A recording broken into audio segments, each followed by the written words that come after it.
গল্পে গল্পে যখন আমরা কোনো কিছু শিখি তখন সেটা আমাদের মনে অনেক দিনের জন্য গেঁথে যায়। তাই গল্পে গল্পে কোনো কিছু শেখার আনন্দ অন্যরকম। তো এই সূত্র ধরে আজকে একটি খুবই গুরুত্বপূর্ণ গল্প শোনাবো। একবার কিছু ব্যাঙ একটি গর্তে আটকে গেল।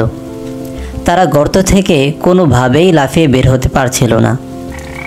কিছুক্ষণ চেষ্টা করার পর ব্যাঙগুলি হাল ছেড়ে দিল এবং একসাথে বসে সেই গর্তেই গল্প করা শুরু করে দিল।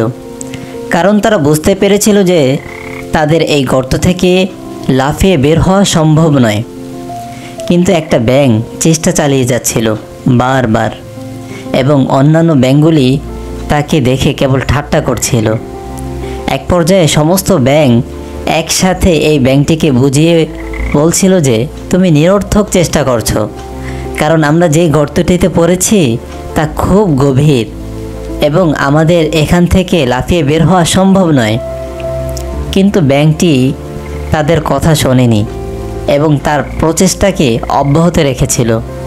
অন্যান্য ব্যাঙগুলি তাকে একা রেখে অন্য পাশে গিয়ে গল্প আর খেলায় মেতে উঠল। হঠাৎ দেখা যায় যে ব্যাঙটি লাফিয়ে গর্ত থেকে উঠে গিয়েছে।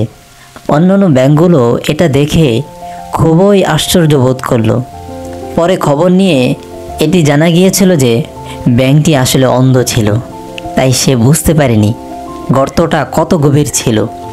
পরে এটাও জানা গিয়েছিল যে ব্যাঙটি আসলে বধিরও ছিল, মানে সে কানেও শুনতে পেত না, তাই সে অন্যদের কুপরামর্শ ও কটূক্তি শুনতে পায়নি। গল্পের শিক্ষা। এই গল্প থেকে আমরা যেই শিক্ষাটা পাই তা হচ্ছে জীবনে সফল হওয়ার জন্য আমাদের প্রথমে কঠিন কাজ করতে হবে, হার্ডওয়ার্ক, যেমনটি এই ব্যাঙ করেছে। আর এই পরিশ্রমের ক্ষেত্রে দুটি বিষয় মাথায় রাখতে হবে। এক, লক্ষ্যে পৌঁছাতে যত বাধাই আসুক সেদিকে ভ্রুক্ষেপ করা যাবে না, বরং নিরলস অধ্যবসায় নিয়ে কাজ করে যেতে হবে, অর্থাৎ অন্ধ হতে হবে। দুই, কারো কান কথা শোনা যাবে না বা কারো কথায় নিজের লক্ষ্য থেকে সরে আসা যাবে না। নিজের লক্ষ্যে স্থির থেকে কাজ চালিয়ে যেতে হবে, অর্থাৎ বধির হতে হবে।